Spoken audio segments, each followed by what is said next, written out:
Hi, Steve. Hi, Ron. Any clarity on Brandin for today? He's going to warm up first, and then we'll see. Also wanted to ask you about Trayce. I saw where he's going to play for Santa Cruz tomorrow here.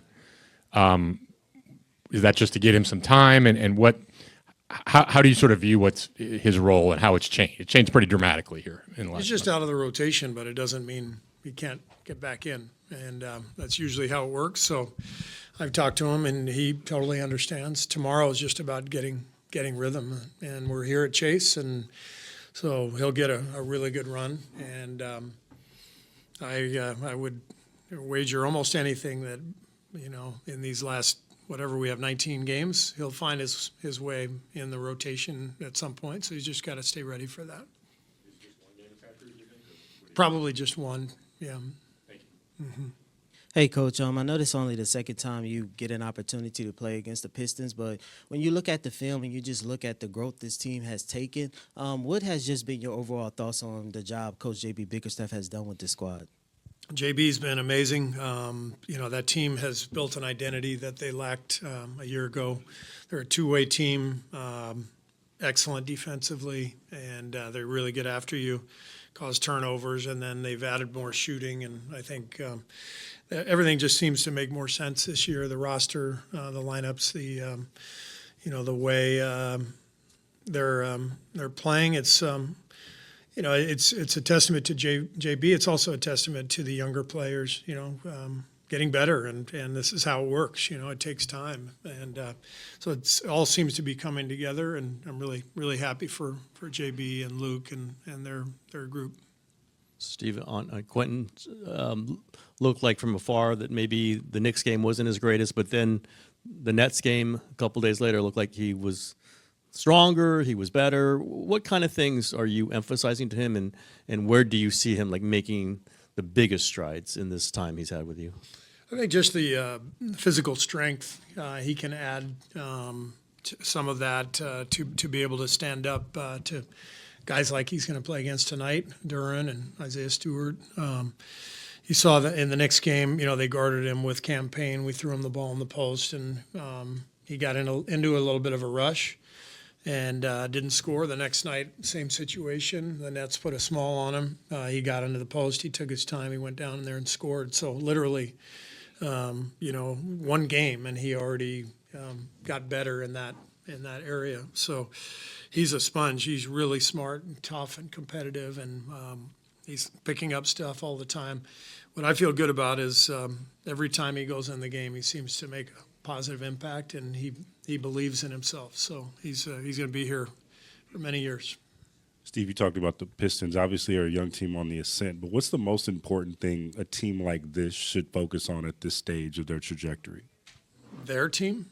Or It's a our team, team? the Pistons, but like a team that is on the rise, that is young, that is trying to get to the where you guys are striving for. What is the most important thing to focus on at this stage? Every circumstance is different. Every team is different.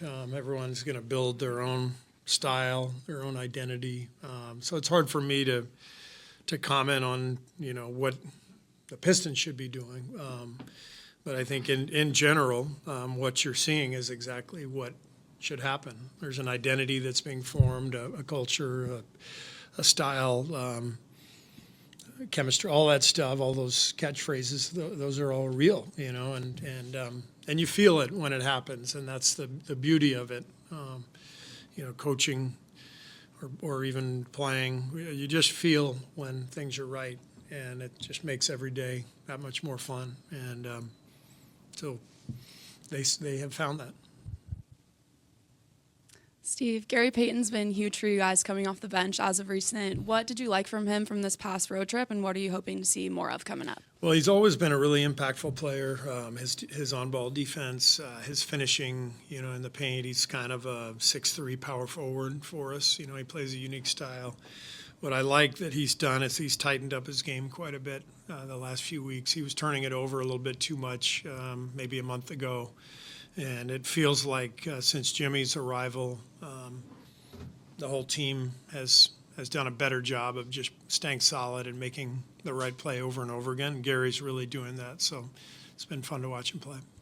Hi, Steve. I'm curious about the latest update on Jonathan, maybe where he's at, how close he is, and also as a coach, when he's this close, maybe managing his frustration level to try and get back on the court, also while bouncing.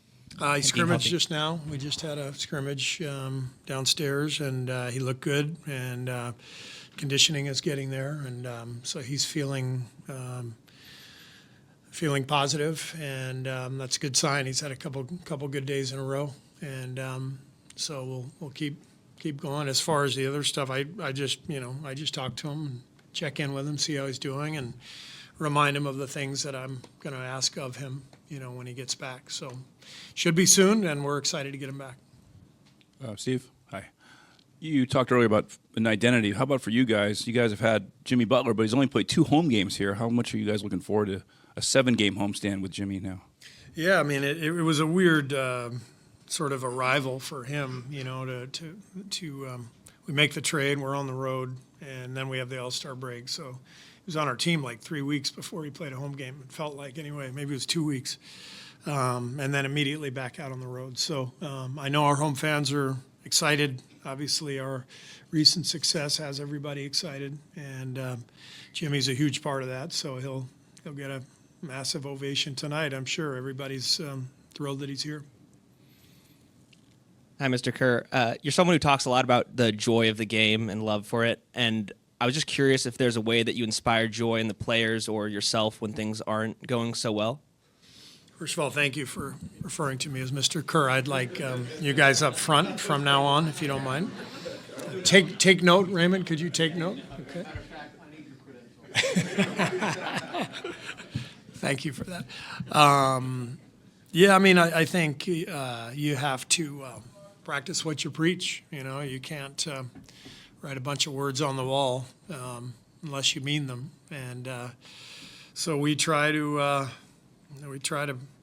practice and compete and play with a sense of perspective of how lucky we are to do this and how much fun it is. And hopefully the players feel that every single day. But I do think if you're a coach and you have a values-based leadership style, it's got to be authentic. And so that's how we approach things. Thank you. Thank you, Mr. Kerr, to you. Thank you. Oh, okay. Took a while. Mr. Poole? Mr. Kerr. You guys have been trying to build a sort of a home court advantage here for a good while now, and now that you've got on a pretty good roll, what are the things you're going to be looking for to try and get that going on this long homestand? Same thing that we just saw on the road. Two-way basketball, winning the possession battle, taking care of the ball, snagging some offensive rebounds, and just being solid. Jimmy has changed our team because he just makes a simple play over and over and over again. And our other guys need to follow suit. I'm always aware that Steph and Dre are going to do some wild things, and that wildness can be really effective. But as I tell the rest of our team, those guys are allowed to turn it over 3 times each. The rest of you are not. And as long as they have that awareness, which they have, we've really put together a nice stretch where solid play after solid play equals success. How important is it to start games with a pretty good run at the beginning? We were down 27-5 the other night and came back and won. So it's not absolutely imperative, but it's definitely preferred. It is a long game. So, we never try to get, too excited or too down. But, I do think it's important to establish, who you are and what you're trying to accomplish early in a game.